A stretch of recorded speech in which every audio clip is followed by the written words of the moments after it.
오늘 사도행전 8장 1절에서 3절 말씀을 통해서 사울이 교회를 잔멸할세라는 제목으로 은혜를 나눠볼까 합니다. 스데반 집사님이 유대인들에 의해서 성 밖에 끌려나가서 돌에 맞아 순교를 당하셨죠. 그리고 그 자리에 이 청년 사울이 있었습니다. 그리고 이 사울은 그 스데반 집사님이 돌에 맞아 죽는 것이 마땅하다라고 여겼고, 그래서 성도들이 이 스데반 집사님을 장사한 이후에도 자기는 집집마다 찾아다니면서 이 예수님 믿는 사람들을 잡아다가 옥에 가두는 이러한 교회를 잔멸하는 엄청난 핍박자로 이 청년 사울이 서게 되는 것이 오늘 성경에 기록되어 있습니다. 사울은 사실 매우 똑똑한 젊은이입니다. 이 사람은 우리가 잘 아는 바와 같이 가말리엘 학파입니다. 그래서 가말리엘이라고 하는 율법 학자 아래에서 그렇게 배우는데요, 굉장히 똑똑한 사람입니다. 그럼에도 불구하고 이렇게 잘 배우고 똑똑했던 청년 사울이 교회가 스데반 집사님이 죽임을 당하고 핍박당하는 것을 마땅히 여기는 것처럼 오늘날의 젊은이도 이 교회가 어려움 당하는 것을 마땅히 여기고 있는데, 그 이유가 대체 무엇인가? 왜 이런 일들이 벌어지는가를 우리가 같이 살펴보면서 말씀 안에서 교훈을 받는 시간들이 되었으면 좋겠습니다. 그렇다면 왜 세상은 교회의 핍박을 마땅히 여기는 것일까요? 먼저 한번 따라하겠습니다. 성경에 무지하기 때문입니다. 디모데후서 3장 15절에서 17절입니다. 디모데후서 3장 15절에서 17절. 또 어려서부터 성경을 알았나니 성경은 능히 너로 하여금 그리스도 예수 안에 있는 믿음으로 말미암아 구원에 이르는 지혜가 있게 하느니라. 모든 성경은 하나님의 감동으로 된 것으로 교훈과 책망과 바르게 함과 의로 교육하기에 유익하니 이는 하나님의 사람으로 온전하게 하며 모든 선한 일을 행할 능력을 갖추게 하려 함이라. 아멘. 과거 스데반 집사님을 죽이는 것을 마땅히 여겼고 자신이 직접 교회를 잔멸하였던 이 사도 바울, 그가 젊었을 때, 이 청년이었을 때, 사울이었을 때에 교회를 잔멸하고 핍박하는 일에 앞장섰다는 것입니다. 그런 전력을 가지고 있었던 이 사도 바울이 이제는 자신의 영적인 아들이라고 그렇게 여기는 이 디모데, 이 젊은 디모데에게, 이 청년 디모데에게 지금 이 편지를 써보내는 것입니다. 나와 같은 전철을 밟지 않으려면 어떻게 해야 되는가? 이 청년 디모데야, 들어라 라고 청년과 젊은이에게, 오늘을 살아가는 우리의 자녀들, 우리의 젊은이들에게 이 말씀을 전해주는 것입니다. 뭐라고요? 바로 성경을 배워라, 성경을 알아야 된다라고 그렇게 가르치고 있다는 것입니다. 우리도 우리의 자녀들에게, 우리의 젊은이들에게 성경을 가르쳐야 될 줄로 믿습니다. 어려서부터 성경, 하나님 말씀 안에서 그렇게 자라나도록 배려해야 된다는 것입니다. 사도 바울 선생님은 그 젊은이 디모데에게 계속해서 성경은 예수님을 믿음으로 구원을 받는 지혜의 책이다 라는 것을 가르쳐 주었습니다. 내가 하는 만큼 받는 것, 그걸 율법이라고 하는 겁니다. 그러면 은혜는 뭐냐? 복음은 무엇이냐? 하는 것 없이 받는 것이 은혜요 복음인 줄로 믿습니다. 교회는 무엇을 가르치고 있느냐? 우리는 아무것도 안 했다 그 말입니다. 도리어 악을 행했다는 겁니다. 하나님 앞에 잘한 것이 없는 것뿐만 아니고 도리어 악을 행했는데 복 받는다 그 말입니다. 그게 복음이에요. 그게 좋은 소식이라니까요. 기쁜 소식이라니까요. 우리가 행한 대로 우리가 받으면 그건 율법이에요. 그건 세상 사람들이 가르치는 바입니다. 그런데 우리는 율법 아래 종노릇 하지 아니하고 이제는 하나님의 자녀로서 한 것도 없는데, 아니 도리어 더 하나님을 핍박하고 예수를 핍박하고 도리어 죄를 짓고 악을 행했는데도 하나님께서는 우리한테 너는 내 자녀다, 오늘날 내가 너를 낳았다, 내 아들 우리 구주 예수 그리스도 그를 피값으로 내가 너를 샀다, 너는 이제 죄의 종이 아니고 이제 나의 자녀로서 천국의 축복을 누리게 될 것이다. 이게 바로 복음인 줄로 믿습니다. 교회를 오래 다녔는데도 자꾸만 우리는 이 육신에 빠져서 육신의 외에 있기 때문에 이 인간율에 계속해서 종이 되어져 가지고 자꾸 자꾸만 뭘 해야 그래야 복을 받을 수 있다라는 착각에 빠지라는 겁니다. 하나님의 은혜의 복음을 들어도 자꾸만 그것을 내가 그렇게 살아야 내가 복을 받는구나. 그게 아니라는 거예요. 그게 아니고 그냥 우리는 그저 예수님만 바라보면, 예수님만 믿으면 하나님께서는 그저 우리를 구원해 주시고 은혜와 복 가운데로 이끌어 주신 줄로 강력히 믿으시는 저와 여러분 되시기를 축복합니다. 그래서 오늘 사도 바울 선생님도 디모데 선생님 이 젊은이에게 얘기하기를 바로 예수님을 믿는 믿음으로 구원을 받는 지혜가 있는 책이 바로 성경이다. 성경을 읽으면 그런 지혜를 갖는다는 것입니다. 그리고 또 하나님의 말씀인 성경은 교훈과 책망과 바르게 함과 의로 교육하기에 유익해서 결론적으로 그래서 어떻게 하느냐? 하나님의 사람으로 온전하게 하고 예전 성경에서는 모든 선한 일을 행하게 온전케 하려 합니다 라고 얘기를 합니다. 한마디로 여기서 반복되는 것은 온전하다, 온전한 인격, 우리 하나님 앞에 올바른 된 하나님의 사람, 하나님께서 원래 창조하려고 하셨던 그 원래 창조 사람, 그는 사람으로 온전하게 만들어가는 줄로 믿으시기를 바랍니다. 그래서 우리 하나님께서는 이 성경을 통해서 우리가 온전한 인격으로 거듭나기를 소원하는 것입니다. 이 온전한 인격이 뭐냐? 쉽게 말해서 좌로나 우로나 치우치지 않는 인격입니다. 하나님 중심에 든든하게 서서 흔들리지 않는다는 것입니다. 이것을 여호수아 1장 7절, 여호수아도 모세스 선생님의 뒤를 이은 젊은이로서 주님의 몸된 교회인 이스라엘 백성들을 이끌고 나가야 되는데 하나님의 성령께서, 천사께서 말씀해 주시는 그런 말씀이 여호수아 1장 7절에 있습니다. 여호수아 1장 7절 제가 한번 읽어드리겠습니다. 오직 강하고 극히 담대하여 나의 종 모세가 너에게 명령한 그 율법을 다 지켜 행하고 우로나 좌로나 치우치지 말라. 그리하면 어디로 가든지 형통하리니. 여기서 말하는 율법은 성경을 말하고 있는 겁니다. 성경을 잘 배우고 성경 중심으로, 말씀 중심으로 딱 서서 어떻게 하라고요? 우로나 좌로나, 좌로나 우로나 치우치지 말라는 것입니다.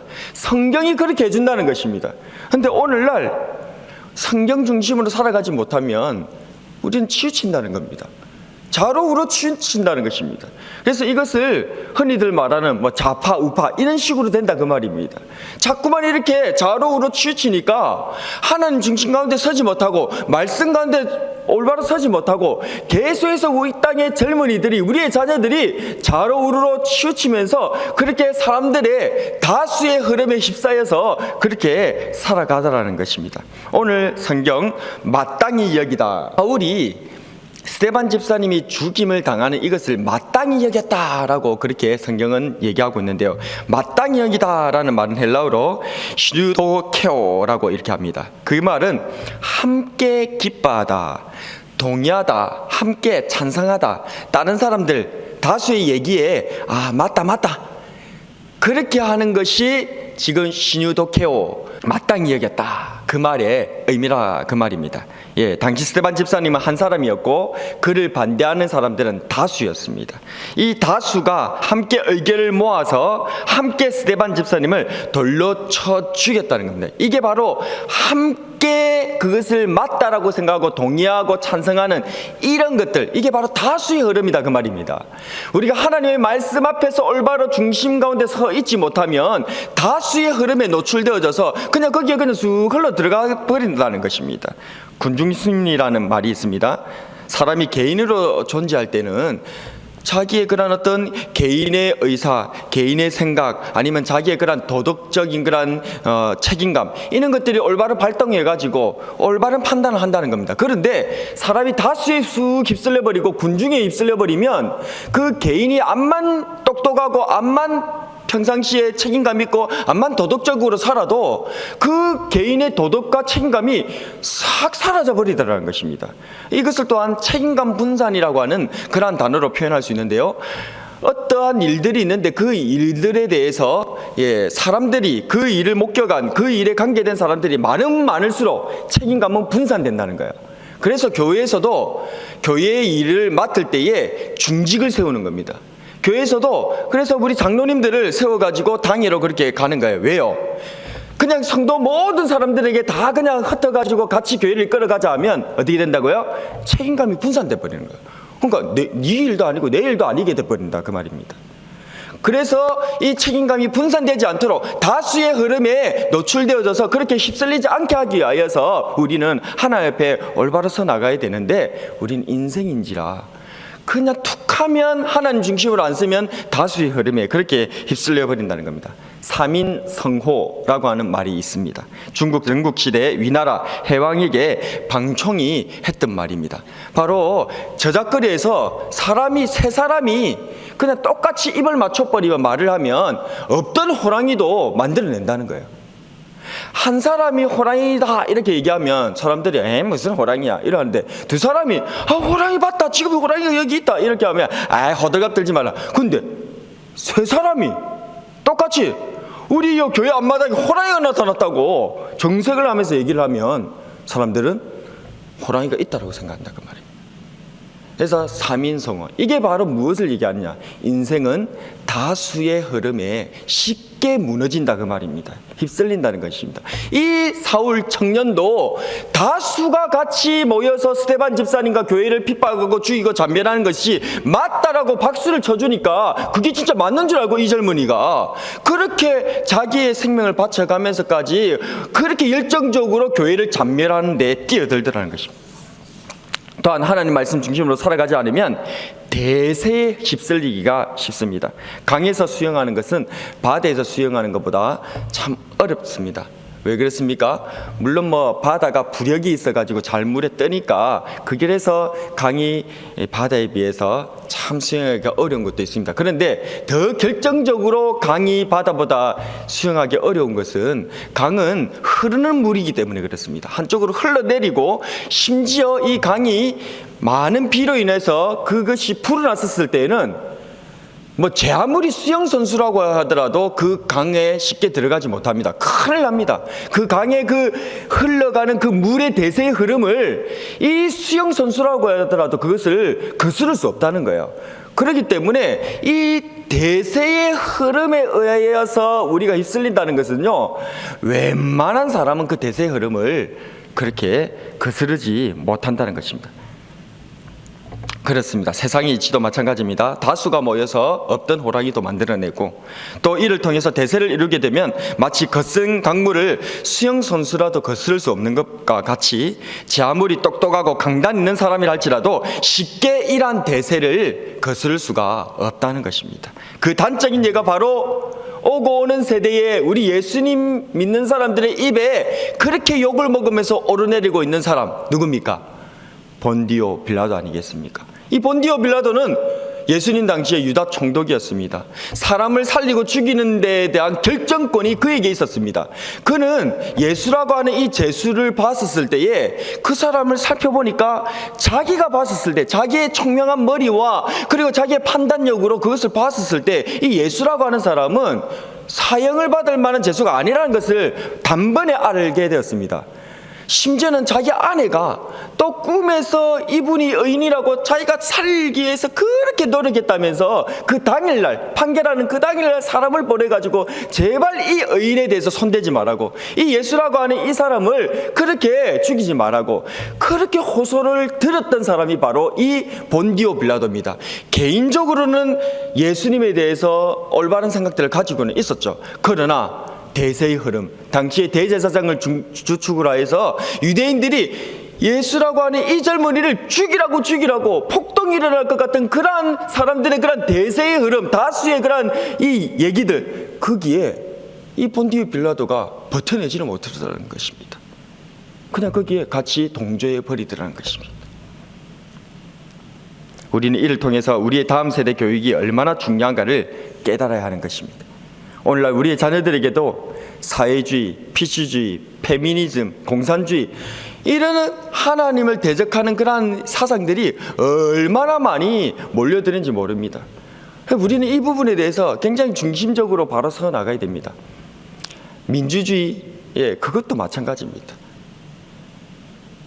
하나님 중심이지 민주주의든 사회주의든 모든 정치 이념은 인본주의입니다. 사람을 어떻게 한번 잘 살게 해볼까? 사람이 중심이 되어서 사람이 주인이다 그거잖아요. 아닙니다. 우리는 하나님이 주인 줄 믿습니다. 이런 정치 이념에 빠지기 시작하면요, 좌로 우로 그냥 빠져가지고 하나님 중심으로 올바로 서지 못하더라는 것입니다. 이게 바로 시대의 흐름이고 대세의 흐름이에요. 이 젊은이 사울도 암만 그렇게 똑똑한데 안 되더라는 것입니다. 그래서 그가 그렇게 교회를 잔멸하는 데에 앞장서더라는 것입니다.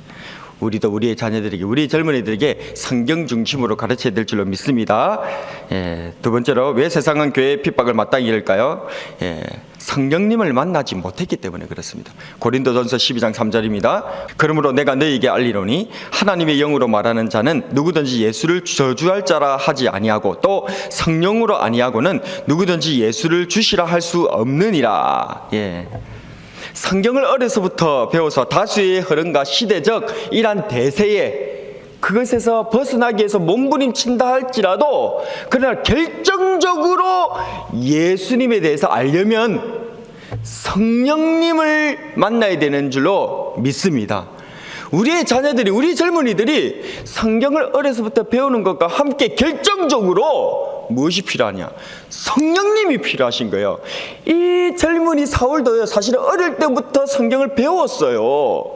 그럼에도 불구하고 그가 교회를 잔멸하는 데 앞장설 수밖에 없었던 것은, 그가 성경은 많이 배우고 많이 알았다 할지라도 그가 성령님을 만나지 못하였기 때문에 교회의 대적자로 이렇게 설 수밖에 없는 비참한 지경에 이르게 되더라는 것입니다. 그래서 우리는 우리의 자녀들을 위해서 간절히 기도할 때에, 교육을 할 때에 성경을 가르침과 함께 성령님을 만나도록 기도해야 되는 거예요. 어떻게 하면 우리의 자녀가 성령님을 만날 수 있도록 할 수 있을까?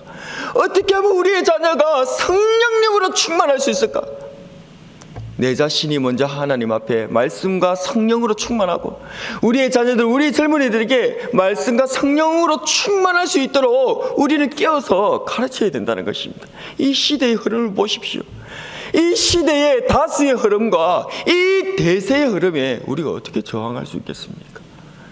우리가 성경과 성령으로 거듭나지 아니하면 이 시대의 흐름에 우리는 맞설 수 없습니다.